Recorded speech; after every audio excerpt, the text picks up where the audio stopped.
Kinematics के अंदर general parameter का हम डिस्कशन कर चुके हैं। जनरल पैरामीटर आपके पास जो थे मोशन वाले, like position vector, displacement, distance, speed, velocity, acceleration etcetera हम डिस्कस कर चुके हैं। अब हम बात कर रहे हैं कि हमारी एक अप्रोच क्या होनी चाहिए इस पर्टिकुलर चैप्टर में। ठीक है, तो वो देख लेते हैं। तो हमने अभी तक जो पढ़ा था पहले उन पे आते हैं। तो एक हमने बात की थी क्वांटिटी की, वो था हमारे पास पोजीशन वेक्टर, जो कहीं ना कहीं हमें ये बताता है कि किसी मोमेंट पे पार्टिकल कहाँ है। ठीक है, और एक हमने इम्पोर्टेंट क्वांटिटी की बात की थी, वो था हमारे पास वेलोसिटी, और एक था हमारे पास एक्सेलरेशन। यही वो इम्पोर्टेंट क्वांटिटीज है। और हमें ये पता है कि यदि हम ये जो आपके पास पोजीशन वेक्टर है, इसको यदि हम डिफरेंशिएट कर दें टाइम के रिस्पेक्ट में, ठीक है, यदि टाइम के रिस्पेक्ट में इसे हम डिफरेंशिएट कर दें तो कहीं ना कहीं हमें वेलोसिटी मिल जाएगी। क्या मिल जाएगी? Velocity as a function of time. Position vector time का फंक्शन है, इसको टाइम के रिस्पेक्ट में डिफरेंशिएट किया, वेलोसिटी मिलेगी। और ये जो वेलोसिटी है, इसको यदि आप टाइम के रिस्पेक्ट में डिफरेंशिएट करोगे तो हमें एक्सेलरेशन मिल जाएगा। क्या मिल जाएगा? एक्सेलरेशन मिल जाएगा। ठीक है, और मैं डिफरेंशिएशन बोलूँ या स्लोप बोलूँ, एक ही बात है। आप पोजीशन और टाइम की जो स्लोप होगी, आप स्लोप से भी कैलकुलेट करोगे तो आपको वेलोसिटी मिल जाएगी, या फिर मैं वेलोसिटी वाले और टाइम वाले ग्राफ की स्लोप लूँगा तो एक्सेलरेशन मिल जाएगा। स्लोप बोलो और डिफरेंशिएशन बोलो, एक ही बात है। तो आपको ये समझ में आ रहा है कि ये जो क्वांटिटी है मैंने जिस ऑर्डर में रखी है, पोजीशन वेक्टर को डिफरेंशिएट करेंगे तो हमें नीचे वाली क्वांटिटी वेलोसिटी मिलेगी, और वेलोसिटी को डिफरेंशिएट करेंगे तो हमें मिलेगी एक्सेलरेशन। बराबर है। अब थोड़ा इन क्वांटिटीज़ को उल्टा भी चेक कर लेते हैं, इनमें क्या नज़ारा रहता है। इधर के साइड में देखते हैं। यदि ये हमारे पास जो वेलोसिटी है, इसको मैं इंटीग्रेट करूँगा तो क्या होगा? वेलोसिटी को यदि इंटीग्रेट किया जाए तो हमें क्या मिलेगा? वेलोसिटी को यदि आप इंटीग्रेट करोगे तो आपको मिलेगा चेंज इन पोजीशन वेक्टर। क्या मिलेगा? Change in position vector. और चेंज इन पोजीशन वेक्टर होता है हमारे पास डिस्प्लेसमेंट। क्या होता है? डिस्प्लेसमेंट। मैं इंटीग्रेट करूं या एरिया अंडर कर्व लूँ, एक ही बात है। वेलोसिटी टाइम ग्राफ का एरिया ले लूँगा तब भी मेरे को डिस्प्लेसमेंट मिल जाएगा। ठीक है, अब बात करते हैं एक्सेलरेशन की। एक्सेलरेशन वाले पार्ट को यदि आपने इंटीग्रेट कर दिया तो क्या मिलेगा? एक्सेलरेशन वाले पार्ट को यदि आप इंटीग्रेट करोगे तो आपको मिलेगा चेंज इन वेलोसिटी। ये चीज़ कई बार लोगों को जल्दबाजी में बोल जाते हैं, उनको लगता है एक्सेलरेशन को इंटीग्रेट करेंगे तो वेलोसिटी मिलेगी, नहीं मिलेगी। या लगता है एवरेज वेलोसिटी मिलेगी, तो वो भी नहीं मिलेगी। क्या मिलेगी? Change in velocity. और मैं हमेशा इंटीग्रेशन बोलूँ या एरिया बोलूँ, एक ही मोह है। तो कहीं ना कहीं यदि आप इंटीग्रेट कर रहे हो तो आप ऊपर वाली क्वांटिटी की तरफ पहुँच रहे हो। एक्सेलरेशन को यदि मैं इंटीग्रेट कर रहा हूँ तो कहीं ना कहीं मैं कहाँ पहुँच रहा हूँ? Change in velocity. वेलोसिटी नहीं, चेंज इन वेलोसिटी, काफ़ी सिमिलर टर्म है। ठीक है, सिमिलरली यदि मैं आपके पास ये जो वेलोसिटी है इसको इंटीग्रेट करूँगा तो मुझे मिलेगा चेंज इन पोजीशन वेक्टर। तो अब आपको ये बनाने का इतना ही बेनिफिट है कि आगे से आपको पता हो कि जैसे वेलोसिटी दिया हुआ है और आपसे बोला कि इनिशियल पोजीशन वेक्टर क्या है, फाइनल क्या है, या चेंज इन पोजीशन वेक्टर क्या है, तो आपको पता है ऊपर की तरफ जाना है तो आप इंटीग्रेट करोगे। और उसी प्रॉब्लम में यदि बोला जाए कि एक्सेलरेशन कितना है तो आप कहोगे हाँ, इसे डिफरेंशिएट करना पड़ेगा। नीचे की तरफ आ रहे हैं ना तो डिफरेंशिएट करना है, ऊपर जाना है, ऊपर वाली क्वांटिटी की तरफ जा रहे हैं तो हमें इंटीग्रेट करना है। ये एक जनरल अप्रोच है, क्योंकि यही वो पैरामीटर है जो घूम फिर के आते हैं। ठीक है। वैसे मैंने यहाँ वेक्टर लगाया है, लेकिन इंटीग्रेशन आपको पता है एल्जेब्रिक सम देता है। ये वन डायमेंशनल मोशन के अंदर ये फॉर्मूले वैलिड रहेंगे, तो वहाँ आप इन वेक्टर को प्लस माइनस के साथ एडजस्ट कर सकते हो, जैसे 9th क्लास में क्या करते थे, बराबर है। तो ये एक जनरल अप्रोच रहेगी हमारी प्रॉब्लम को सॉल्व करने की। अब अपन एक दो एग्जांपल डिस्कस कर लेते हैं, जिससे और बढ़िया तरीके से हमें पता लग जाए, ठीक है। जैसे ये एक बहुत ही प्यारा सा एग्जांपल है कि हमारे पास क्या दिया हुआ है, the constant acceleration of particle is given by this equation. ये पार्टिकल का एक्सेलरेशन की इक्वेशन है, where x is constant. X variable नहीं है, इस बात का ध्यान रखिएगा। एक्स क्या है, कांस्टेंट है।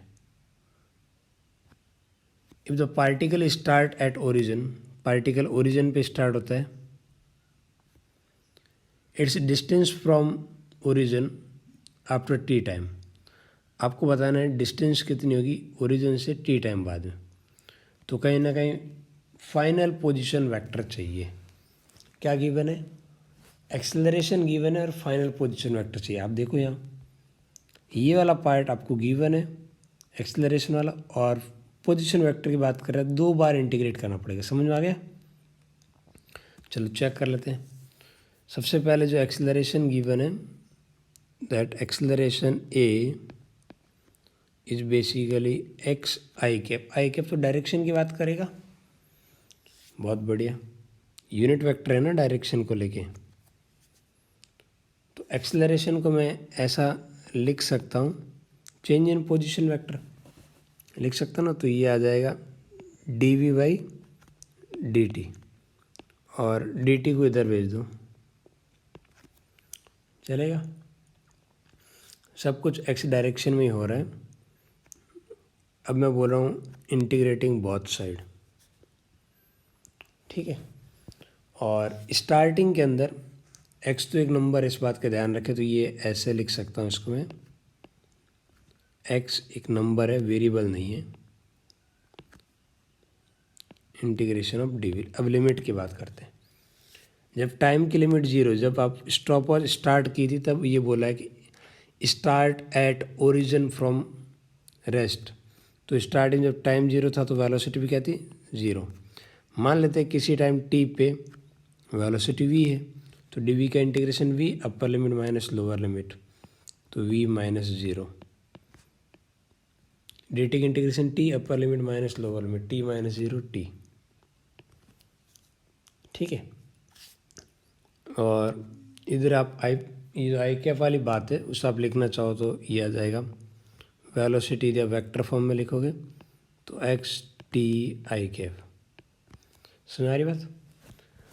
अब ये एक बार इंटीग्रेट किया, एक बार इंटीग्रेट करने से हमें पता है हमारा आधा काम हुआ है, आधा काम अभी बाकी है।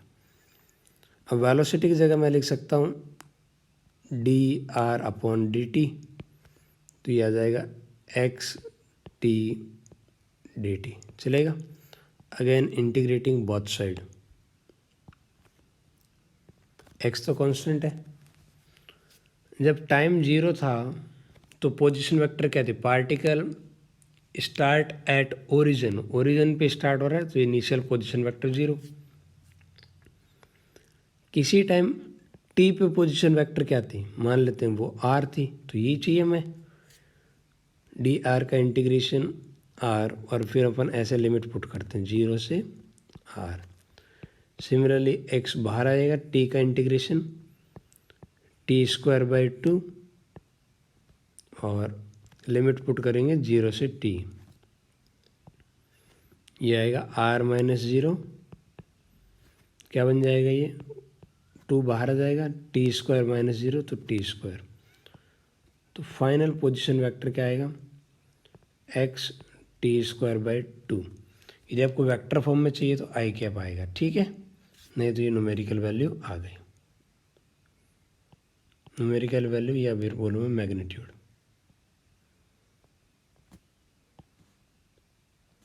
समझ में आ रही बात?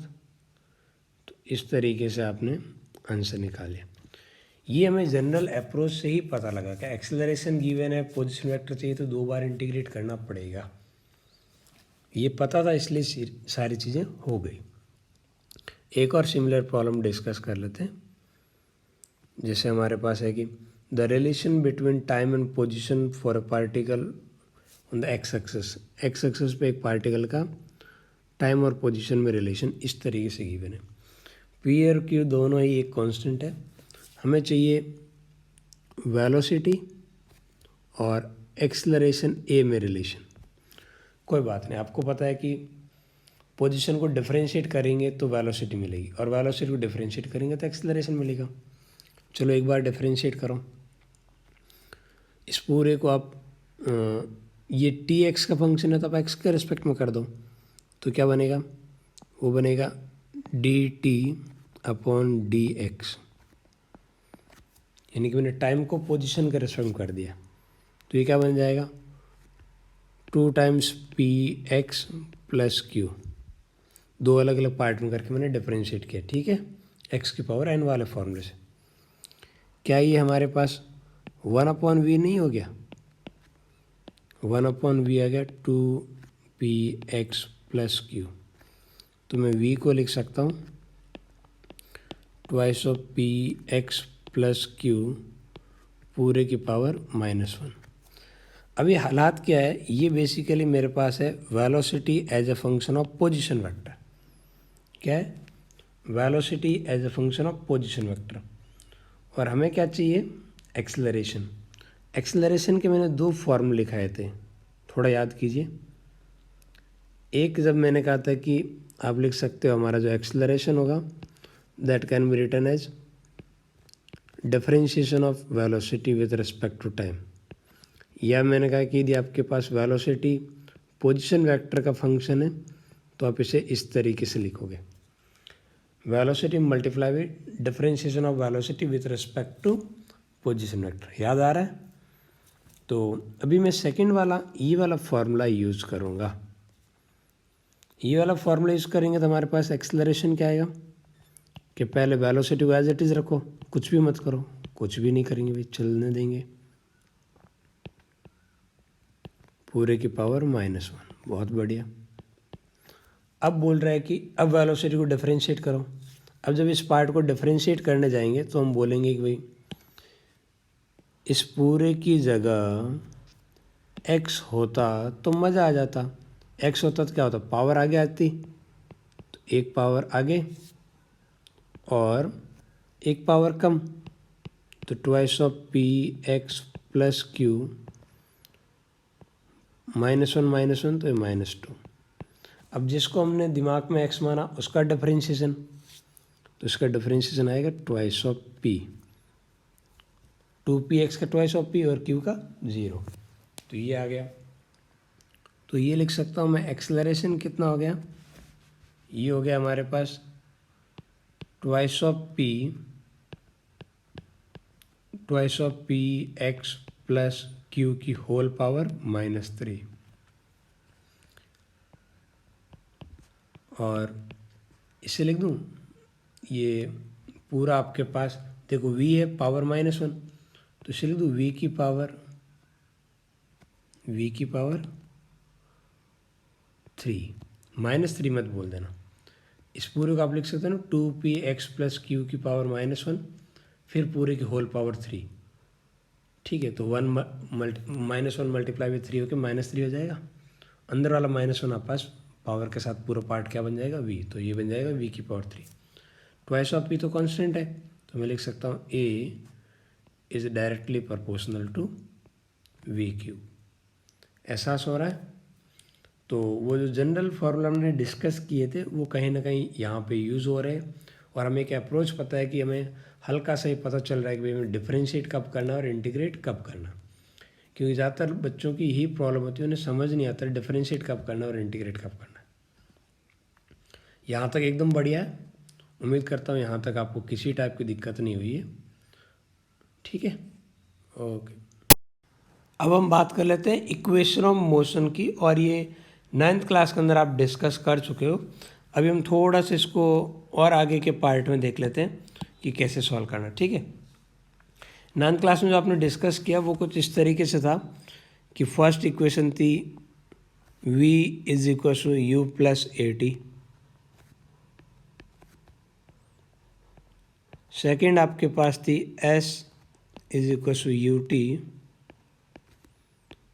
Plus half a t square, third आपने पढ़ा था v square is equal to u square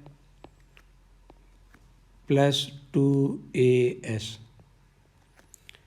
यहाँ मैं कुछ पार्ट और ऐड करना चाहूँगा कि ये जो आपने इक्वेशन पढ़ी थी ना 9th क्लास में, आपके पास आता है मोशन इन वन डायमेंशन, ठीक है, यानी कि पार्टिकल एक ही लाइन में ट्रैवल करेगा। यदि वो राइट साइड में जा रहा है तो उसके पास सिर्फ एक बात की आज़ादी होगी कि वो इधर लेफ्ट में ट्रैवल कर सकता है, यानी एक ही लाइन के ऊपर चलेगा। जब पार्टिकल एक ही लाइन पे चलता है ना, तो आप जितनी भी वेक्टर क्वांटिटीज़ है उनकी डायरेक्शन के लिए आप प्लस माइनस लगा सकते हो। कोई एक डायरेक्शन, सपोज ये वाली मैंने पॉजिटिव मानी तो ये ऑटोमेटिक नेगेटिव हो जाएगी, या फिर आपने ये वाली पॉजिटिव मान ली तो ये वाले आपके पास ऑटोमेटिकली नेगेटिव हो जाएगी। तो आप वेक्टर को प्लस माइनस के साथ हैंडल कर सकते हो, यानी कि उस मूवमेंट पे वेक्टर एडिशन बोलूँ या एल्जेब्रिक एडिशन बोलूँ, एक ही बात हो जाती है। एल्जेब्रिक मतलब प्लस माइनस को ध्यान में रखते हो, ठीक है। तो ये जो इक्वेशन ऑफ मोशन है ये बेसिकली वेक्टर फॉर्म में ही वैलिड है। किस फॉर्म में वैलिड है? वेक्टर फॉर्म में। ये टाइम के ऊपर एरो मतलब कहते हैं टाइम स्केलर क्वांटिटी है, ठीक है। तो ये हमारे पास वेक्टर फॉर्म में ही वैलिड है। फिर भी आपने बिना वेक्टर के 9th में यूज़ की थी, क्योंकि 9th क्लास के अंदर मोशन इन स्ट्रेट लाइन हुआ करता था, ठीक है, और वहाँ पे आप डायरेक्शन के लिए प्लस माइनस यूज़ करते थे, थोड़ा याद कीजिए। अच्छा, किसी भी वेक्टर का स्क्वायर कर दिया तब वो स्केलर बन जाएगा, तो उसके ऊपर मतलब एरो लगाने की ज़रूरत नहीं है, ठीक है, वो एक डायरेक्शन नहीं मिलेगी ना उसके अंदर। तो ये हमारे पास सिचुएशन रहेगी ये इक्वेशन ऑफ मोशन की। तो आपके दिमाग में क्या है, ये इक्वेशन ऑफ मोशन तभी मतलब उसी फॉर्मेट में यूज़ करनी है। किस फॉर्मेट में? वेक्टर फॉर्मेट में। स्केलर फॉर्मेट में यूज़ नहीं करनी। स्केलर फॉर्मेट आप तभी कर पाओगे जब स्ट्रेट लाइन हो और डायरेक्शन चेंज नहीं हो रही हो। इसके अलावा एक और इस पर बहुत ही इम्पोर्टेंट कंडीशन होती है यूज़ करने के रिगार्डिंग, और वो कंडीशन होती है एक्सेलरेशन की। यानी कि ये सारे इक्वेशन है तभी यूज़ कर सकते हो जब हमारे पास एक्सेलरेशन ए ये कांस्टेंट होना चाहिए। क्या होना चाहिए? कांस्टेंट। यदि एक्सेलरेशन वेरिएबल है तो ये सब करने की आज़ादी बिल्कुल भी नहीं है। इन बातों का आप हमेशा ध्यान रखोगे, ठीक है। यहाँ तक तो कोई दिक्कत नहीं है ना? क्या बोला मैंने? एक तो इनको वेक्टर फॉर्म में यूज़ करना है, दूसरा एक्सेलरेशन कांस्टेंट होना चाहिए, तभी हम ये बातें कर पाएंगे। अब बात करते हैं कि ये वाली जो इक्वेशन है, ये सारी इक्वेशन डेराइव कैसे हुई, ठीक है। इन सारी इक्वेशन की डेरिवेशन की बात कर लेते हैं। यदि मैं इक्वेशन के डेरिवेशन पाता हूँ तो मैं यहीं से शुरुआत करता हूँ कि हमारे पास जो एक्सेलरेशन ए है ये हमारे पास क्या है? कांस्टेंट है कि नहीं? और एक्सेलरेशन ए को मैं लिख सकता हूँ, कांस्टेंट एक्सेलरेशन के लिए वैलिड है ना, तो एक्सेलरेशन कांस्टेंट है तो मैं लिख सकता हूँ कि हमारे पास acceleration can be written as d v by d t. तो ये जो d v by d t है ये एक्सेलरेशन होता है और ए क्या है? कांस्टेंट है। इस इक्वेशन को आप ऐसा लिख सकते हो, d v is equal to a d t. Now integrating both side, इधर के साइड में लिमिट लोअर लिमिट पुट करता हूँ। लोअर लिमिट पुट कर रहा हूँ 0। 0 का मतलब है टाइम स्टार्ट हुआ, और जब टाइम स्टार्ट होता है उस टाइम की वेलोसिटी को हम बोलते हैं इनिशियल वेलोसिटी u, और किसी जनरल टाइम t पे जो वेलोसिटी आएगी उसे हम बोलते हैं फाइनल वेलोसिटी v। dv का इंटीग्रेशन v। अब अपन बात करते हैं लिमिट की, लिमिट u से v, और a तो हमारे पास कांस्टेंट है, बाहर आ जाएगा। एक्सेलरेशन कांस्टेंट नहीं होगा तो बाहर नहीं आएगा, ठीक है। और अंदर बचा dt का integration t upper limit minus lower limit. इस तरीके से अपन लिमिट पुट करेंगे। लिमिट पुट करेंगे तो ये क्या बनेगा, v minus u a t minus 0 t, तो ये बन गया v is equal to u plus a t. समझ में आ रही बात। तो इस तरीके से हमारे पास ये फर्स्ट इक्वेशन को हम डिराइव कर सकते हैं। इसके अलावा और भी जो पार्ट है हम उस पर आ जाते हैं। पहली इक्वेशन में तो कोई दिक्कत नहीं हुई ना। सेकंड इक्वेशन के डेरिवेशन की बात कर लेते हैं। Velocity can be written as आपके पास change in position vector. Velocity को लिख सकते हैं ना, change in position vector d r upon d t, और डी टी को मैं इधर भेज देता हूँ तो ये बनेगा u plus a t multiply by d t. Now integrating both side, t equal to 0 पे जो आप पास पोजीशन रहेगी उसे बोलूँगा इनिशियल, और फाइनल किसी टाइम t पे जो पोजीशन रहेगी वो आप पास final position vector. D r का integration r upper limit minus lower limit, तो ये रहेगा final position vector minus initial position vector. इस इंटीग्रेशन को दो पार्ट में डिवाइड कर सकता हूँ, u dt, और एक पार्ट रहेगा आप पास ए टी, ये रहेगा। ये final position minus initial position, ये हो जाता है हमारे पास डिस्प्लेसमेंट। यू तो कांस्टेंट है, बाहर आ जाएगा, डी टी का इंटीग्रेशन टी अपर लिमिट माइनस लोअर लिमिट, तो ये आ गया। ए कांस्टेंट है, बाहर आ जाएगा, और टी का integration T square by two, तो 1/2 भी मैं बाहर ले लूँ, और टी स्क्वायर में लिमिट पुट करूँगा तो ये बनेगा टी स्क्वायर माइनस 0 का स्क्वायर, तो टी स्क्वायर। ये आ गया आपका सेकेंड इक्वेशन। अब बात कर लेते हैं कि थर्ड इक्वेशन कैसे डिराइव करेंगे। थर्ड इक्वेशन के लिए मैं एक्सेलरेशन ए को लिख सकता हूँ ना, v d v upon d s is equal to acceleration, तो ये डी एस को इधर ले लो। नाउ इंटीग्रेटिंग बोथ साइड, जब इनिशियल वेलोसिटी 0 होगी तो आप पास ये जो डिस्प्लेसमेंट है, जब आप स्टार्ट करोगे डिस्प्लेसमेंट एक इंटरवल के लिए डिफाइन होता है, तो स्टार्टिंग में बोलोगे डिस्प्लेसमेंट 0, और जब फाइनल वेलोसिटी v होगी तब तक डिस्प्लेसमेंट s हो गया। v का इंटीग्रेशन v स्क्वायर बाई 2। अब लगाएंगे इसमें लिमिट, ds का integration s upper limit minus lower limit, ये 2 उधर भेज दूँ मैं सीधे ही, upper limit minus lower limit, तो v square minus u square 2as, तो v स्क्वायर कितना आ गया, यू स्क्वायर प्लस 2as। तो मैंने तीनों इक्वेशन डिराइव कर दी इंटीग्रेशन की हेल्प से। ठीक है, मैं डेरिवेशन का सिंपल एक ही पर्पस था, आपको इस बात का एहसास दिलाना कि जो भी हम पढ़ रहे हैं वो सिर्फ और सिर्फ तभी वैलिड है जब एक्सेलरेशन कांस्टेंट, और मेरा कोई मकसद नहीं है। और दूसरा एक छोटा सा आप ये बोल सकते हो कि हमारे पास जब एक्सेलरेशन कांस्टेंट नहीं होगा तो क्या करेंगे। तो ये जो अप्रोच है ना हमारी, जो ऊपर अपन डिस्कस ऑलरेडी कर चुके हैं, उस जनरल अप्रोच से हम प्रॉब्लम सॉल्व कर लेंगे। ठीक है, यहाँ पे कुछ और भी इंटरेस्टिंग पार्ट है जो हमें देखना चाहिए, हम उस पर भी आ जाते हैं। ठीक है, और वो इंटरेस्टिंग पार्ट क्या है वो आते हैं। अभी हम बात करते हैं यहाँ पे 3 इक्वेशन के अलावा एक और इम्पोर्टेंट पार्ट होता है जिसे बोलते हैं कुछ लोग फोर्थ इक्वेशन बोलते हैं, और हम उसे जनरली बोलते हैं डिस्प्लेसमेंट इन nth सेकेंड। क्या हमारे पास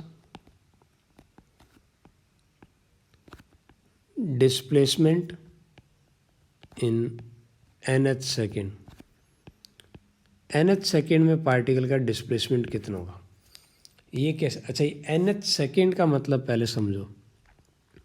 जैसे सपोज n की वैल्यू है 4th, तो इसका मतलब 4th सेकेंड के अंदर कितना डिस्प्लेसमेंट हुआ। 4th सेकेंड का मतलब 1 सेकेंड का इंटरवल है। इंटरवल क्या है, 1 सेकेंड का। जो हम इंटरवल की बात करें ये बेसिकली 1 सेकेंड का इंटरवल की बात कर रहा हूँ। अब आप 1 सेकेंड के इंटरवल बनाइए और जो फोर्थ इंटरवल बनेगा उस इंटरवल में कितनी डिस्प्लेसमेंट हुआ वो बात कर रहे हैं। और इसको अपन मैथमेटिक ये सिंबल वाइज ऐसा लिखेंगे, एस नीचे छोटा सा एन, ठीक है। तो इसका मतलब यही होगा कि यदि एन आप ये एक एक सेकेंड के एन इंटरवल बना रहा हूँ तो जो nth इंटरवल बनेगा उसका उस पर्टिकुलर इंटरवल के अंदर कितना डिस्प्लेसमेंट होगा। तो मैं इस पार्ट को ऐसा लिख सकता हूँ, डिस्प्लेसमेंट जो nth सेकेंड में होने वाला है that can be written as displacement in n second. यदि 4 सेकेंड फोर्थ सेकेंड में कितना हो तो मैं बोलूँगा 4 सेकेंड के अंदर डिस्प्लेसमेंट माइनस 3 सेकेंड में डिस्प्लेसमेंट, 3 बोले तो एस डिस्प्लेसमेंट इन n-1, ठीक है। आप समझ 4 सेकेंड वाले से देखो ना, 0 से 1 सेकेंड तक एक इंटरवल, 1 सेकेंड से 2 सेकेंड तक 2 इंटरवल, सेकेंड इंटरवल आ गया, और 2 से 3 थर्ड इंटरवल आ गया, 3 से 4 फोर्थ इंटरवल आ गया। इस तरीके से nth इंटरवल की बात की जा रही है nth सेकेंड में। तो n सेकेंड का क्या होगा, अब डिस्प्लेसमेंट का फॉर्मूला याद है, वो होता है s is equal to u t, t की जगह क्या है n plus half a t square, तो ये आ गया n स्क्वायर, ये माइनस का sign, n-1 plus half a n-1 का होल स्क्वायर। अब आप ब्रैकेट ओपन करोगे तो यू एन, इस पार्ट से वाला पार्ट कट जाएगा और आगे वाले पार्ट में क्या बचेगा 1/2 ए, एक तो ये पहले ये वाला पार्ट हम पहले लिख देते हैं जो यहाँ से आएगा, माइनस माइनस प्लस होके यू बचेगा, ये बचेगा एक यू, फिर बनेगा हमारे पास ये प्लस 1/2 ए, अंदर जो पार्ट बचा वो बना हमारे पास n स्क्वायर माइनस n-1 का होल स्क्वायर। अब बात कर लेते हैं n-1 का होल स्क्वायर कितना होता है। n-1 का होल स्क्वायर क्या लिखेंगे अपन, a square plus b square minus 2an, आगे माइनस होने से सबके साइन उल्टे हो गए, ये पार्ट कैंसिल आउट हुआ, ये बनेगा u plus A divide by 2 twice of n-1 और ये आ गया Sn, displacement in nth second. कुछ लोग इसे फोर्थ इक्वेशन भी बोलते हैं, मैं सिर्फ ये समझा रहा हूँ कि ये फोर्थ इक्वेशन क्या है। ये nth सेकेंड के अंदर डिस्प्लेसमेंट देगा, क्या देगा डिस्टेंस कब दे सकता है, जब आपके पास यू टर्न नहीं ले रहा है, पार्टिकल सीधा सीधा जा रहा है, उस केस में डिस्टेंस और डिस्प्लेसमेंट इक्वल हो जाते हैं, तो उस केस में भी ये चीज़ चल जाएगी।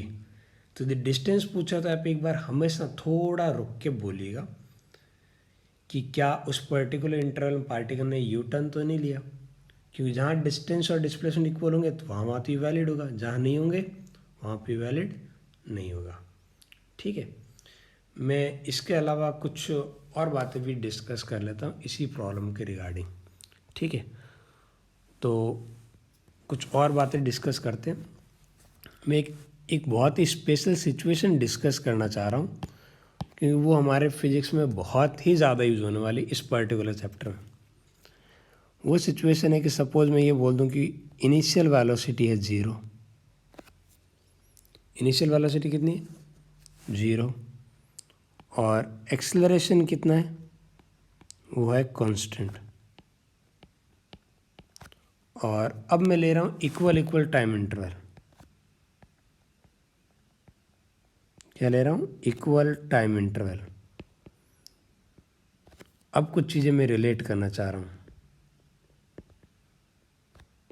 क्या चीज़ मैं एज्यूम करके चल रहा हूँ, 3 चीज़ें मैं मान रहा हूँ।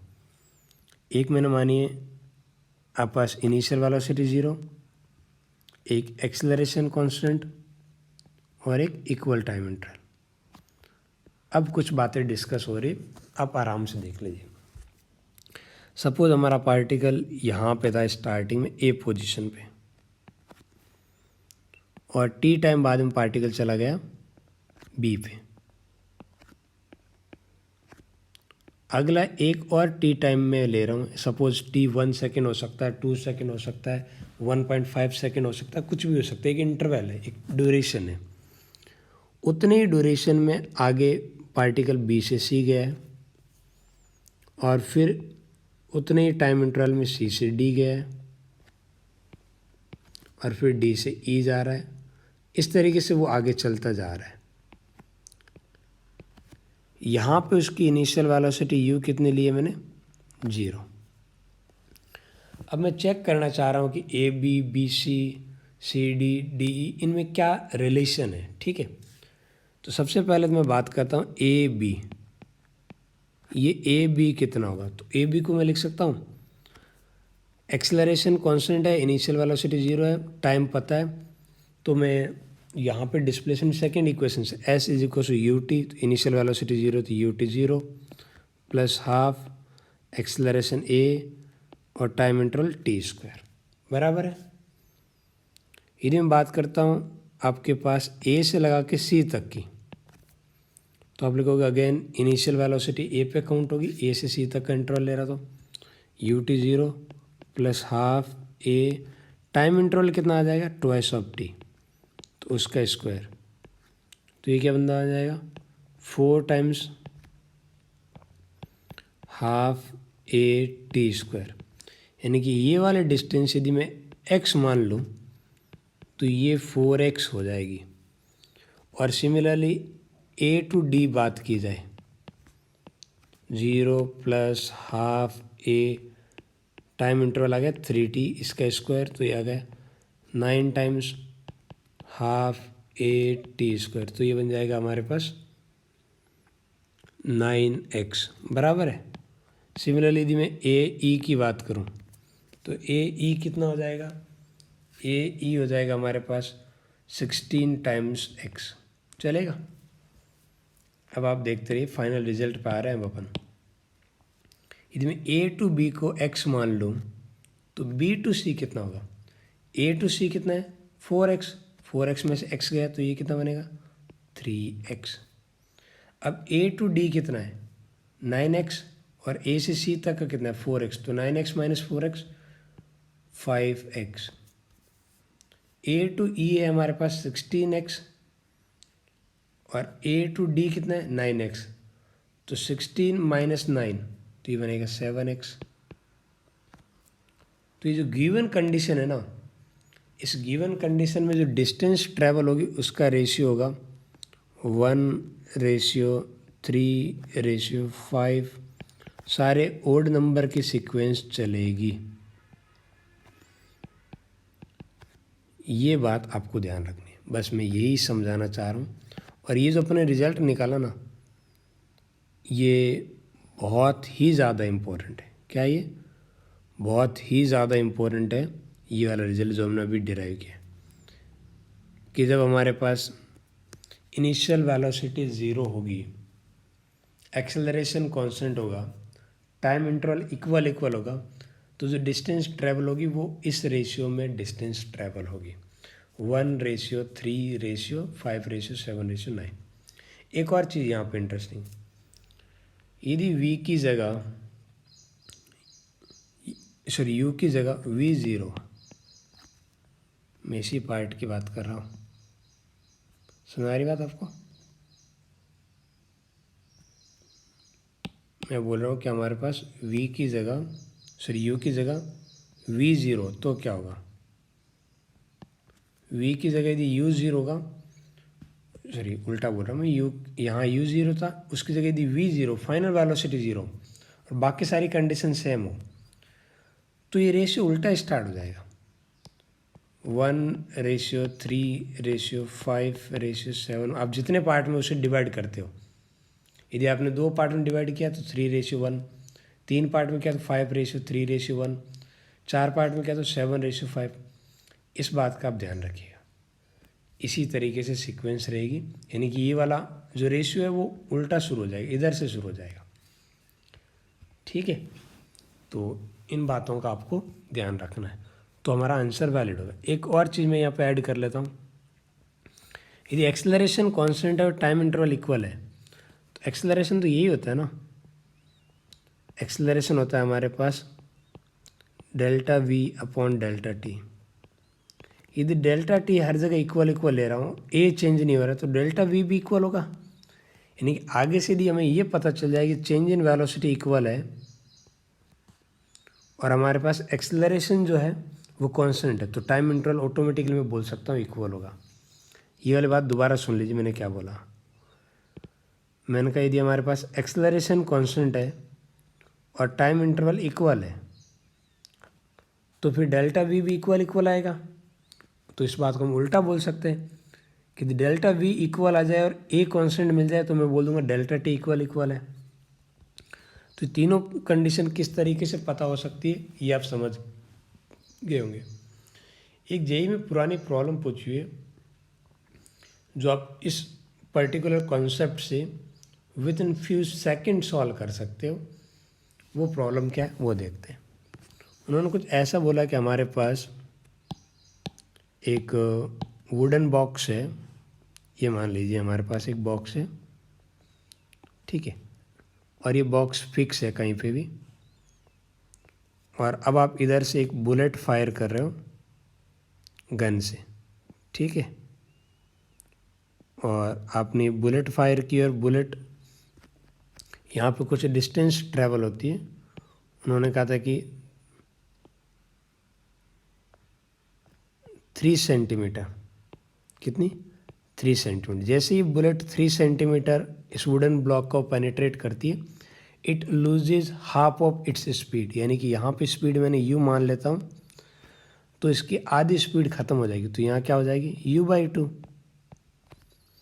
अब इन्होंने बोला कि the further distance travel by this bullet before coming to rest. मान लेते हैं यहाँ कहीं जाके रेस्ट पे आइए, तो ये डिस्टेंस x कितनी होगी ये पूछा।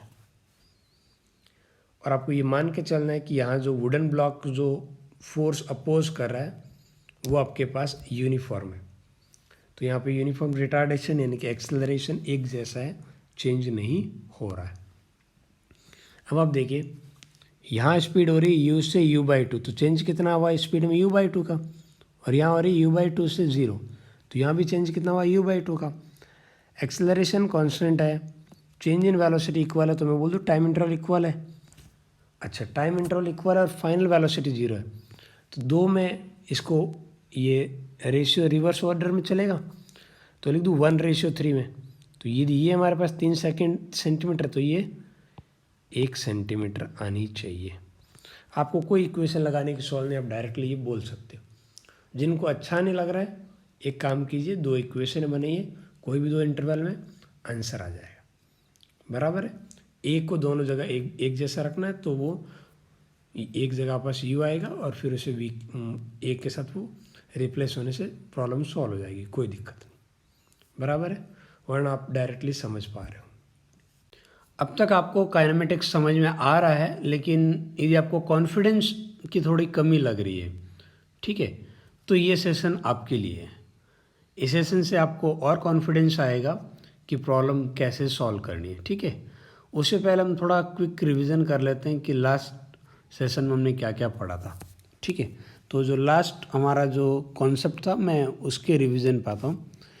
कुछ ऐसा डिस्कशन हुआ था कि हमारे पास यदि एक्सेलरेशन कांस्टेंट हो, कंडीशन आराम से देख लीजिए, एक्सेलरेशन कांस्टेंट हो, वेलोसिटी इनिशियल वेलोसिटी जो हमारे पास है ये 0 हो, और जो टाइम इंटरवल डेल्टा टी है वो इक्वल इक्वल हो। मैं पूरे मोशन को इक्वल टाइम इंटरवल में डिवाइड करता हूँ। इन दैट केस जो डिस्टेंस ट्रैवल होगी उनका जो रेशियो आएगा वो इस फॉर्मेट में आएगा, 1:3, 5 सारे ऑड नंबर, 7, 9, इसी तरीके से चलता रहेगा। और एक और चीज़ मैंने ऐड की थी, मैंने कही थी ये यू की जगह यानी इनिशियल वेलोसिटी की जगह फाइनल वेलोसिटी 0 हो जाए, उस केस में बेसिकली एक्सेलरेशन नेगेटिव निकल के आएगा, रिटार्डेशन होगा, स्पीड कम हो रही होगी, तभी फाइनल 0 होगा। उस केस में ये सेम रेशियो रहेगा लेकिन रिवर्स ऑर्डर में रहेगा। यदि 3 इंटरवल है then it will be like 5:3:1। 4 interval है 7:5:3:1। तो ये लास्ट रन पे हम डिस्कस कर चुके हैं। मैं इसमें एक चीज़ ऐड करना चाहता हूँ कि हमें जब पहले जो पार्ट की बात करें जिसको मैंने x3 ऐसा लिखा था, तो जो x आया था वो इस तरीके से आया था 12a² अब मैं इस x की वैल्यू में इंटरेस्टेड हूँ for a particular situation where acceleration is basically acceleration due to gravity, which we generally take 10. Okay, and the second thing is we take time interval t is equal to 1 second. In that case this x is comes to be 5. x की value कितनी आएगी 5 metre. अच्छा, थोड़ा सा मैं इस जी के बारे में भी एक और इंटरेस्टिंग बात बताना चाह रहा हूँ। जी हमारे पास है 10 मीटर पर सेकेंड स्क्वायर। इसको मैं दोबारा लिखता हूँ, कैसा लिख सकता हूँ जी को मैं 10 metre per second divide by second. कुछ लोगों को लग रहा है सर क्या आप मजाक कर रहे हो, वही तो बात है, मीटर पर सेकेंड स्क्वायर लिखो या metre per second divide by second. लेकिन इन दोनों से काफ़ी चीज़ें थोड़ा अलग समझने को मिलेगी। देखो इसका मतलब क्या है वो देखते हैं। वैसे आपको एक्सेलरेशन की डेफिनेशन पता है तो अभी ये ज़्यादा कन्फ्यूजिंग नहीं है, बट फिर भी मैं एक और ट्राई करता हूँ। देखो इसका मतलब है कि हर एक सेकेंड में पार्टिकल की वेलोसिटी 10 मीटर पर सेकेंड से चेंज होगी। यानी अभी जो भी वेलोसिटी है it will change by 10 metre per second in a 1 second. Suppose एक आप पास बॉल है, ऐसे फॉल हो रही है, नीचे आ रही है, किसी मोमेंट पे इसकी स्पीड है x मीटर पर सेकेंड, तो 1 सेकेंड बाद में इसकी स्पीड हो जाएगी x + 10, डाउनवर्ड फॉल हो रही। सिमिलरली यदि ऊपर जा रही होती, क्योंकि acceleration due to gravity direction नीचे होती, यदि यहाँ पे उसकी वेलोसिटी y है तो 1 सेकेंड बाद में हो जाएगी y - 10। अब एक बढ़िया नंबर से समझते हैं, जैसे फ्री फॉल हो रहा है, यहाँ आपने एक बॉल को रिलीज किया तो 1 सेकेंड बाद में उसकी वेलोसिटी कितनी जाएगी 10।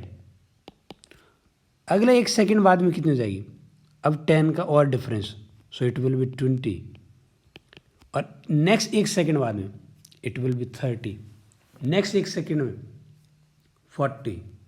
इस तरीके से हर एक सेकेंड में 10 से चेंज होगी। समझ में आ रही बात?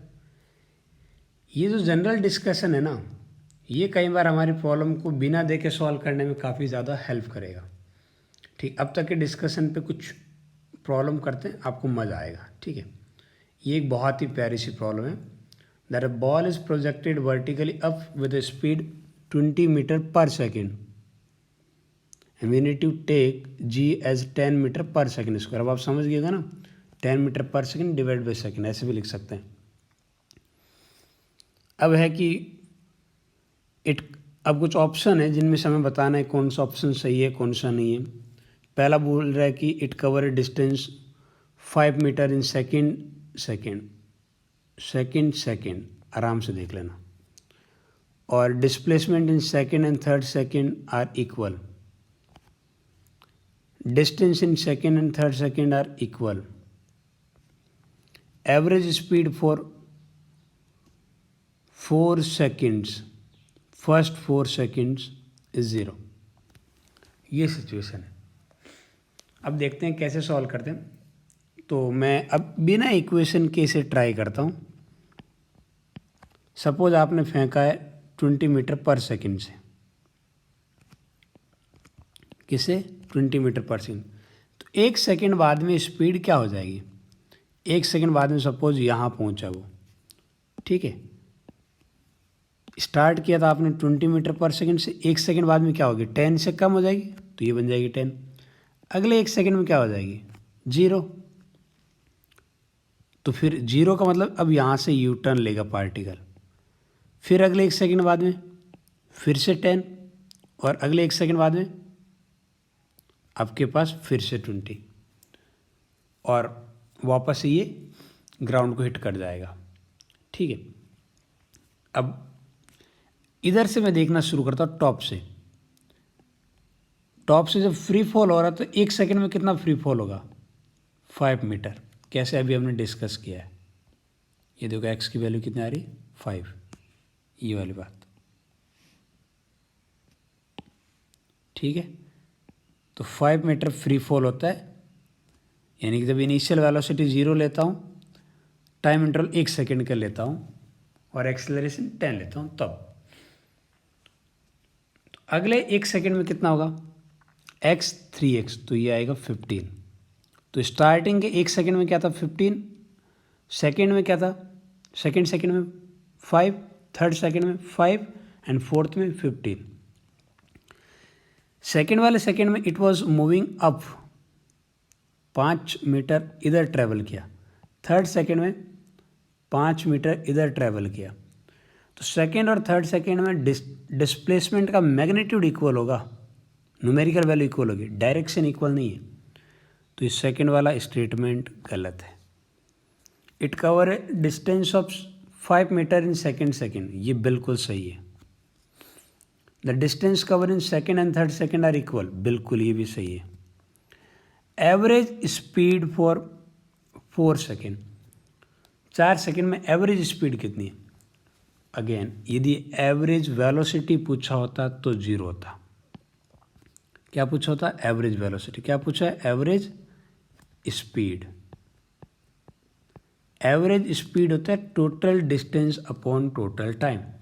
अब बताओ टोटल डिस्टेंस कितनी ट्रैवल की, ऊपर जाते हो 20, नीचे आते हो 20, तो टोटल 40 मीटर ट्रैवल की। टाइम कितना लगा, 4 सेकेंड। तो average is going to be 10 metre per second.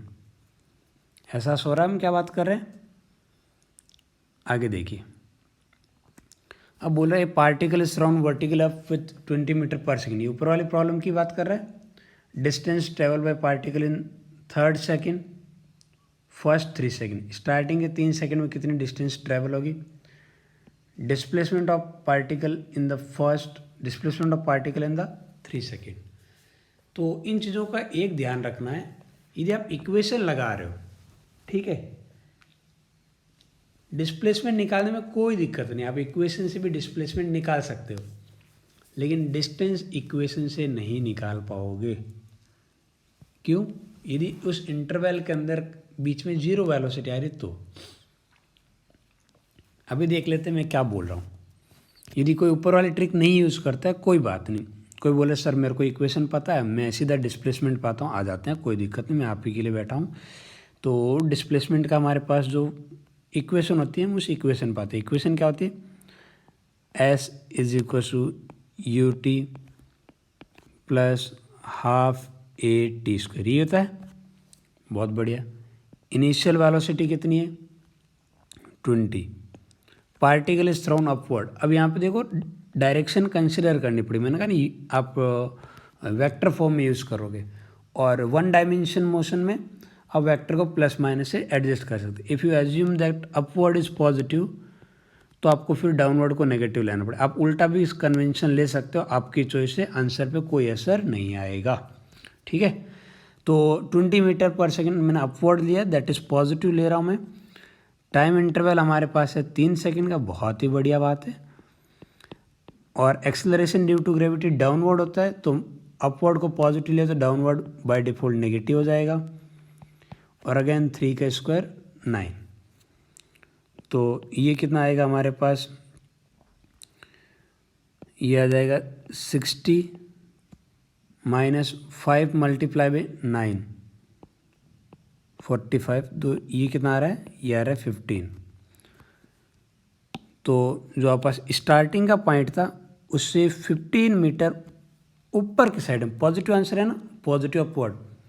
तो यदि आप यहाँ से पार्टिकल को प्रोजेक्ट किया है तो 3 सेकेंड के बाद में पार्टिकल आपको 15 मीटर ऊपर मिलेगा। क्या ये बात सच है? देख लेते हैं। यही तो प्रॉब्लम थी। 1 सेकंड बाद में 15 मीटर ऊपर, अगले 1 सेकंड बाद में और 5 मीटर ऊपर, अगले 1 सेकंड में फिर 5 मीटर नीचे, तो इफेक्टिवली 15 मीटर ही बचा है। बहुत बढ़िया। क्या इस इक्वेशन से आपका डिस्टेंस आ सकता है आंसर? नहीं आएगा, क्योंकि डिस्टेंस का आंसर क्या है? डिस्टेंस का आंसर तो है 15 + 5 + 5, इन 15 + 10 25। यहाँ से तो 25 नहीं दिख रहा है। फिर भी यदि किसी को इक्वेशन से निकालना तो क्या करेंगे? सबसे पहले ये कैलकुलेट करेंगे कि वेलोसिटी ज़ीरो कब होती है, और इस जीरो से पहले की सिचुएशन अलग कैलकुलेट करो, बाद की अलग करो।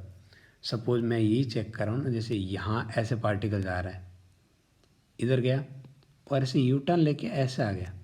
अब मुझे डिस्टेंस पूछिए तो क्या करना चाहिए?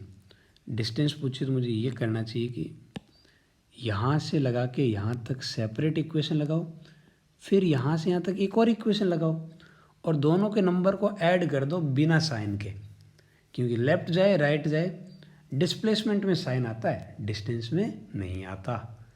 समझ में आ रही है ना मैं क्या बोल रहा हूँ? वह आ रही है ना? हाँ। अब नेक्स्ट देखते हैं भाई। ये एक बहुत ही प्यारा कॉन्सेप्ट है। यहाँ काफ़ी लोग इस चीज़ को लेकर थोड़ा कंफ्यूज रहते हैं। क्या बात कर रहे हैं हम यहाँ पे? हम बात कर रहे हैं कि इन दो जो लिखा हुआ है ना, differentiation of mod v vector and mod of differentiation of v vector, क्या ये दोनों एक ही चीज़ है या दोनों में डिफरेंस है? और दो केस डिस्कस हो रहे, क्या ये पॉसिबिलिटी हो सकती है और क्या ये पॉसिबिलिटी हो सकती है। ये बहुत ही शानदार कॉन्सेप्ट है, स्पेशली इसलिए कॉन्सेप्ट इम्पोर्टेंट हो जाता है कि वेक्टर का काफ़ी लोग उतने कंफर्टेबल नहीं होते, क्योंकि वेक्टर पहली बार पढ़ रहे हो ना आप 11th में। 12th में आते आते आप एकदम ये नॉर्मल प्रॉब्लम हो जाएगी, कोई दिक्कत नहीं। अभी के लिए थोड़ी दिक्कत हो सकती है, उसके लिए तो मैं बैठा हूँ, ठीक है। यदि मैं कोई भी चीज़ लिख रहा हूँ, आप एक बार वेलोसिटी को भूल जाए, कोई भी चीज़ ये लिख रहा हूँ मैं ए वेक्टर, और फिर इसका मोड ले रहा हूँ। इसका मतलब मैं ये जो हमारे पास वेक्टर है उस वेक्टर के मैग्नीट्यूड की बात कर रहा हूँ। यदि मैं ऐसा बोल रहा हूँ कि इस वेक्टर को मैंने डिफरेंशिएट किया तो एक नई क्वांटिटी आएगी, उस क्वांटिटी का मैग्नीट्यूड ले रहा हूँ। इसका मतलब पहले उसको डिफरेंशिएट किया है फिर मैग्नीट्यूड लिया है।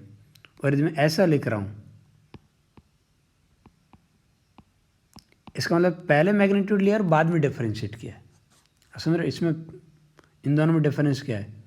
यहाँ पे पहले आपके पास डिफरेंशिएशन देन मैग्नीट्यूड, तो मैं जो नई क्वांटिटी आएगी उसके मैग्नीट्यूड की बात कर रहा हूँ। यहाँ पहले मैग्नीट्यूड ले रहा हूँ फिर नई क्वांटिटी कैलकुलेट कर रहा हूँ।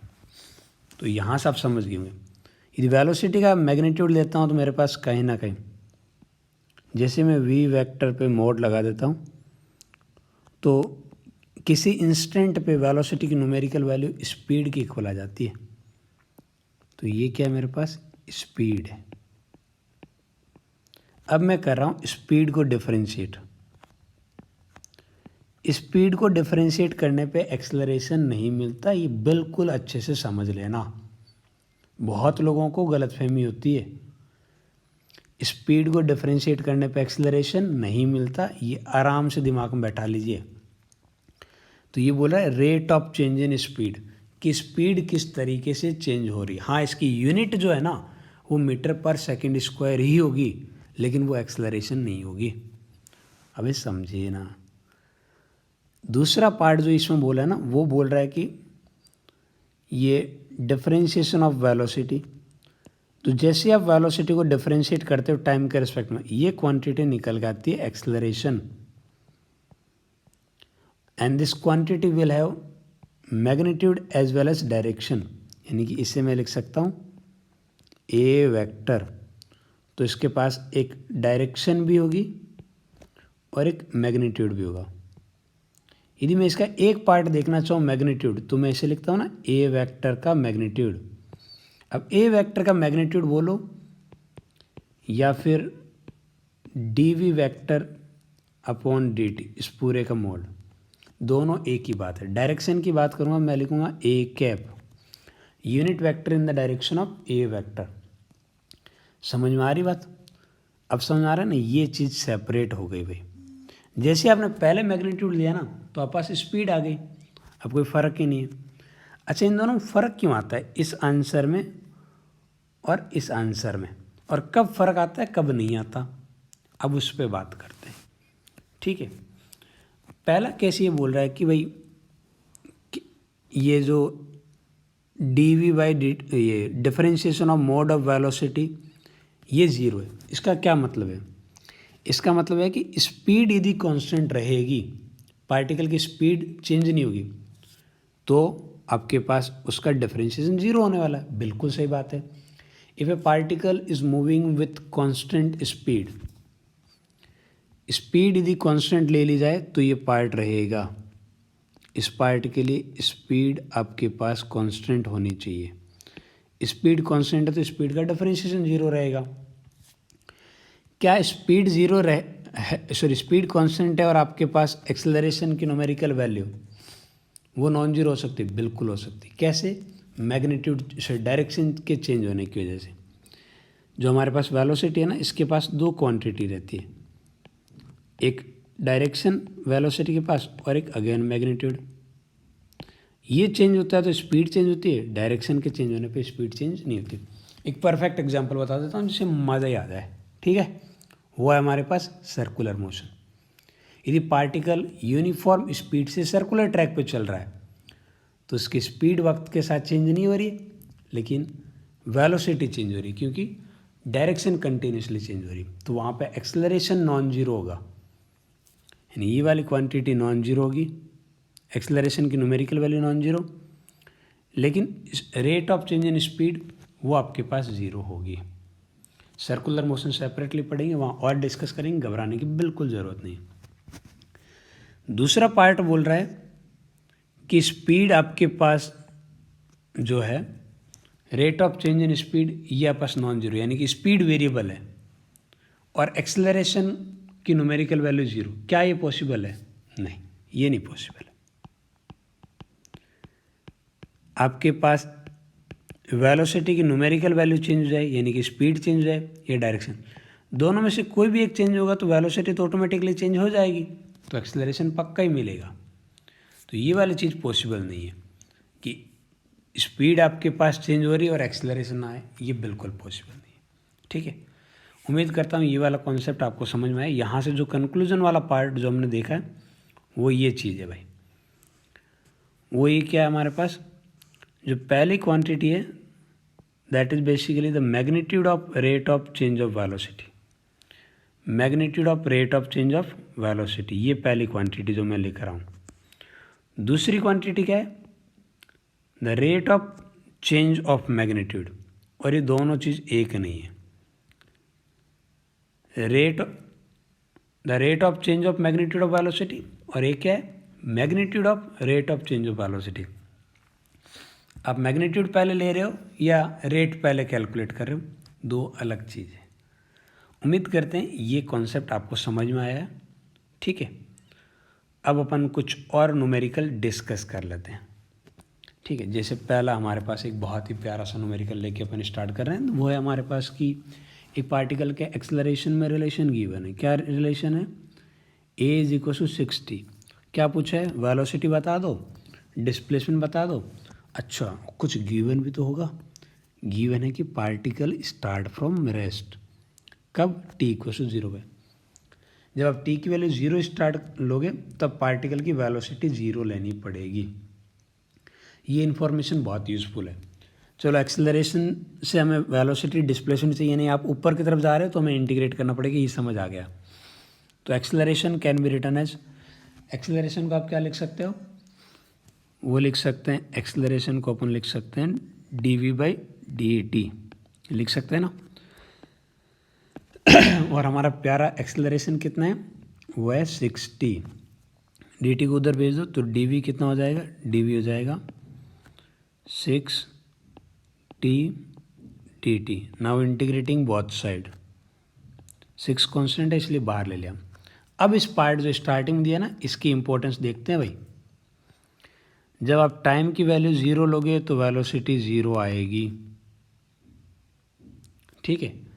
जब आप टाइम कोई जनरल टाइम t ले लेते हैं, लेट्स सपोज उस टाइम को general velocity v, then we will get the relation between general velocity v and the general time t। यहाँ पे 1 का इंटीग्रेशन क्या होगा, v के रिस्पेक्ट में कर रहे हो तो v, ठीक है, 0 से v। t का इंटीग्रेशन t²/2। अब अपन बात करेंगे, लिमिट पुट करेंगे, ये आएगा v - 0 तो v, ये बन जाएगा 3t²। लोअर लिमिट पुट करेंगे तो कोई मतलब नहीं, 0 का 0 ही रहेगा, ठीक है। तो ये आ गया velocity as a function of time. अब बात कर लेते हैं डिस्प्लेसमेंट की। आपको पता है वेलोसिटी को हम क्या लिख सकते हैं, वेलोसिटी को लिख सकते हैं dx/dt। सो dx/dt कितना गिवन है, वो है 3t²। तो dx क्या लिख सकते हैं अपन, 3t²dt। Again integrating both side. जब t = 0 पे कोई पोजीशन होगी, आप कुछ भी मान लो, इनिशियल पोजीशन हमारे पास, ठीक है, x1 मान लीजिए,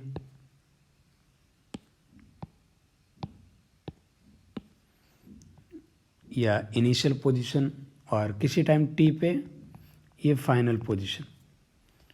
ये 1 का अगेन इंटीग्रेशन x के रिस्पेक्ट में, x अपर लिमिट माइनस लोअर लिमिट, तो ये final position minus initial position, और इसी को हम बोलते हैं डिस्प्लेसमेंट, राइट। और t² का इंटीग्रेशन t³/6,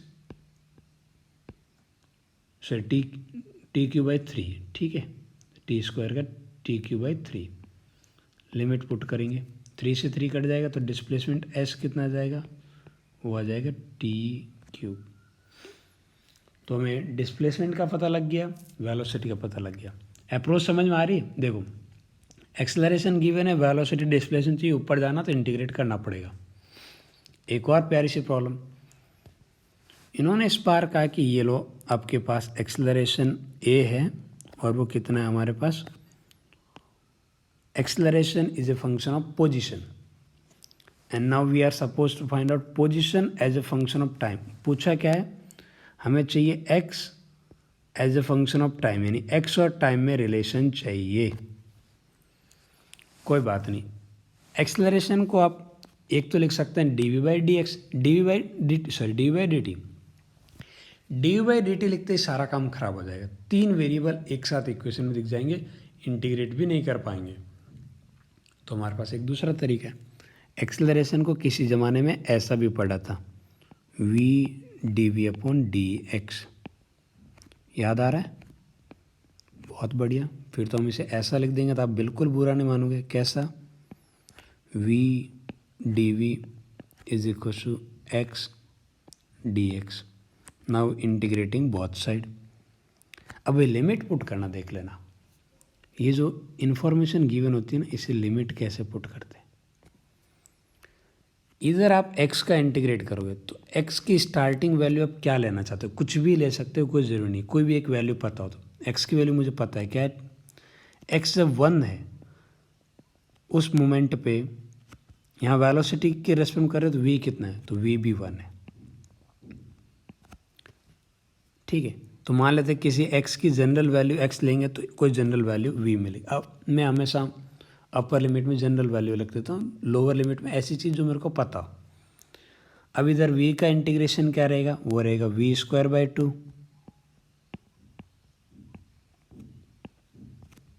लिमिट 1 से v, ये आएगा आपस x²/2, लिमिट 1 से x। अब लिमिट पुट करते हैं, ठीक है।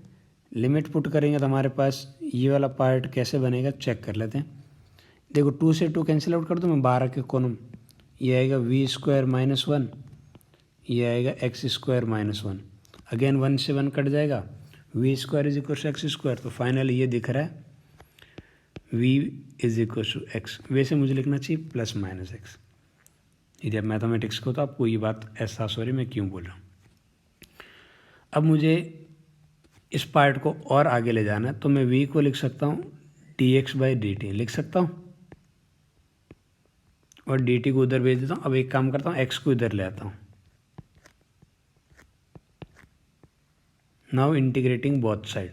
अब देखना लिमिट क्या है। अब t की लिमिट t स्टार्टिंग में 0 लेता हूँ तो x कितना आता है 1, कोई जनरल वैल्यू t लेता हूँ, जनरल वैल्यू x, और इसका 1/x का इंटीग्रेशन ln x और लिमिट पुट करेंगे।